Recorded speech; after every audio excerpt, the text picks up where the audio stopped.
आज बरवाला आए हो, इसके बारे में क्या कहना चाहोगे? बरवाला तो देखो एक दुख की घड़ी थी।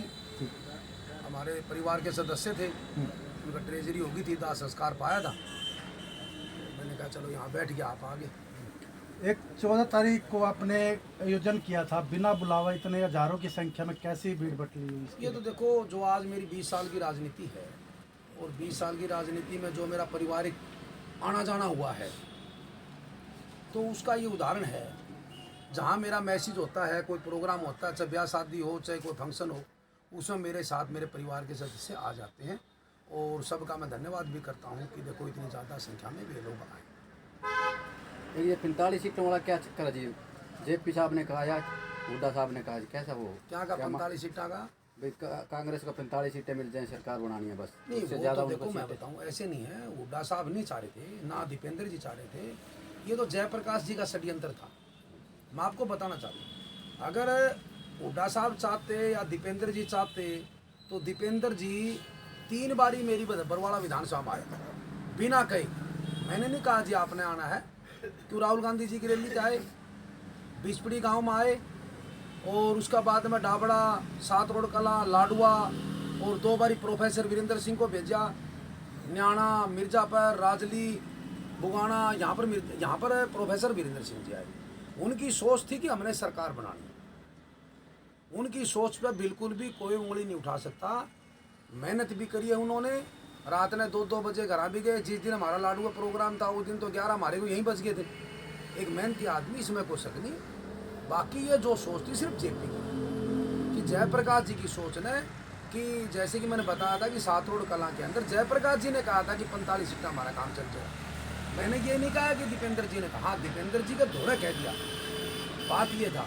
बाकी दीपेंद्र जी की मेहनत के ऊपर रामनिवास घोड़ेला का परिवार जिंदगी में भी ये नहीं कहेगा कि दीपेंद्र जी हुड्डा या आदरणीय हमारे नेता चौधरी भूपेंद्र सिंह जी हुड्डा, उनके ऊपर किसी प्रकार का, देखो मेरी तरफ से कोई ऐसी बात नहीं है। वे एक मेहनती आदमी, उन्होंने 10 साल जो मेहनत कांग्रेस पार्टी के अंदर करी थी, उस मेहनत का ही नतीजा था कि कांग्रेस पार्टी की हरियाणा में सरकार आनी थी। परंतु जो थोड़ा बहुत नुकसान जैसे कि बरवाड़े में हुआ, इसका मैसेज पूरा हरियाणा में गया, तो इनकी वजह से थोड़ा सा नुकसान हो गया। नहीं तो सरकार कांग्रेस की आनी थी। बाकी 45 सीटों वाला तो जो मैटर था वो सिर्फ जयप्रकाश जी का था। उसकी सोच थी कि भाई मेरी चौधर हो, मेरा छोरा बन जाए, मेरा छोरा को मंत्री बना दे, ज़्यादा सीट नहीं आनी चाहिए। वह सोच उसकी थी। हमने उस दिन उसकी सोच के ऊपर कहा था, ना कि MP साहब की, ना कि हुड्डा साहब की। अगर उनकी सोच नेता है, वे तो नेता है भाई, अगर उनकी सोच होती तो राहुल गांधी की रैली क्यों कराते हुए? बरवाड़ा सीट जिताने के लिए राहुल गांधी की रैली हुई थी। हुड्डा साहब ने और दीपेंद्र जी ने इन्होंने कहा था कि रैली होनी, तो मेरे कहने से राहुल गांधी थोड़ा आता। प्रदेश अध्यक्ष का मेरा फोन आया था रैली होने से 2 दिन पहले कि बधाई हो भाई, आपका राहुल गांधी जी की रैली रख दी। देखो इसमें कोई शक नहीं है, हुड्डा साहब एक बहुत बड़े देश के, प्रदेश के, किसानों के, लगाओ छत्ती बिरादरी के बहुत बड़े नेता है, समझने वाली बात है। भाई दीपेंद्र जी ने बहुत मेहनत करी है और अभी मेहनत कर रहे हैं। कांग्रेस पार्टी देखो इनकी अगुवाई में जो इन्होंने कहा, बाकी मेहनत में कोई कमी नहीं है। अब भी अगर कांग्रेस पार्टी देखो ऊंचे उठ सकती है, तो देखो दीपेंद्र हुड्डा देखो मेहनती आदमी है, और चौधरी भूपेंद्र सिंह जी हुड्डा भी देखो, इसमें कोई शक नहीं, ईमानदार। कोई आदमी ये कहे अब जी ने टिकट नहीं मिली, तो आदमी ये कहते पैसे में टिकट बटी, ना, गलत बात। मेरे को 3 बार कांग्रेस पार्टी ने टिकट दी।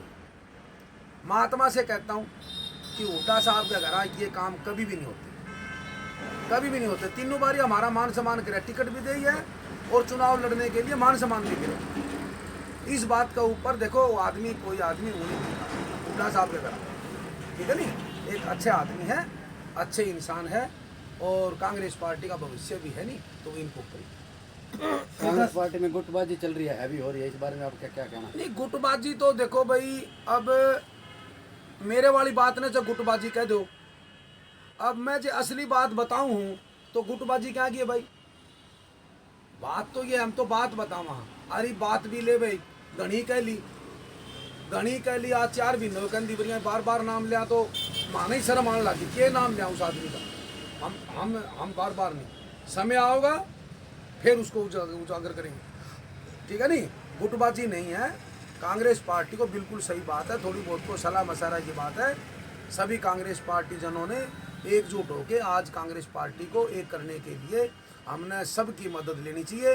और जैसे कि देखो पीछे भी 10 साल हुड्डा साहब ने और भाई दीपेंद्र जी ने जो मेहनत करी है वह मेहनत दोबारा शुरू करें, और दोबारा शुरू करेंगे तो देखो भाई दोबारा फिर कांग्रेस पार्टी ऊपर होगी।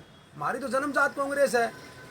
कोई आदमी एक आधा झूठ बयानों का कांग्रेस से निकालो, अरे हमारी तो जन्मजात कांग्रेस है भाई। तुम लोकदल माइंडर के आदमी हो, तुम हर आदमी सौदेबाजी करते हो, हमने कभी सौदेबाजी थोड़ी करी है। तो भाई जितने भी दर्शक भाई देख रहे हैं, मैं आपके चैनल के माध्यम से बताना चाहता हूँ, देखो मीडिया कोई कुछ भी छापे, ठीक है नहीं, उसका बारे में नहीं है। बाकी मैं कहता हूँ कि ईमानदार और घरा जावड़े की इज्जत में जो हुड्डा साहब का घर है, राजनीतिक तौर पर हरियाणा में मैंने कभी नहीं देखा। मैं आपको विश्वास के साथ बताता हूँ। आपने सीधा सीधा रोप जयप्रकाश जेपी पे लगाया, क्या हरियाणा में भी जयप्रकाश जेपी के कारण कांग्रेस आ रही है? देखो बार बार नाम लिया तो मैं कौन, मेरे को शर्म आने लगी। बाकी हरियाणा के अंदर बहुत जगह रोल है, गलत सलाह बहुत जगह रोल है, इसमें कोई शक नहीं। फिर ही बार बार नाम लेके आ जा, हमारे को शर्म आने लगी। 4 महीने हो गए हमारे को नाम लेते हुए। अब आज मैंने फैसला कराया था कि मैंने नाम लेना बंद करेंगे। आपने फिर पूछ लिया। देखो भाई इन आदमियों की फितरत रही है, जब भी ये लोग चुनाव लड़ते हैं, चाहे कभी चुनाव लड़ा या दूसरे ने चुनाव लड़ा, ये दूसरा की मदद कर देते हैं, फिर आने वाले चुनाव में आपकी मदद ले लेते हैं, ठीक है नहीं। तो ऐसी कोई बात नहीं है। तो मेरा आपसे यही निवेदन है भाई, यही प्रार्थना है कि भाई देखो इन लोगों से जो मैंने बताया है इनका बारंद बाद में करेंगे बात। बाकी रही की बात हुड्डा साहब की, भाई दीपेंद्र की है, अच्छे आदमी है, पूरे मेहनती है, और कांग्रेस पार्टी की देखो मजबूत और ऊपर यही आदमी उठा सकते हैं। मेरी कार्यकर्ताओं को क्या संदेश देना चाहेंगे? कार्यकर्ताओं संदेश है भाई, देखो अगली साल फिर प्रोग्राम करेंगे, इस तरह लगे रहो, कांग्रेस पार्टी को ऊंचा उठाते रहो। जब भी कोई कांग्रेस पार्टी को मीटिंग होगी, मीटिंग में बढ़ चढ़ के भाग भी लेंगे कार्यकर्ता, क्या मेरे परिवार के सदस्य हैं बरवाड़ा के,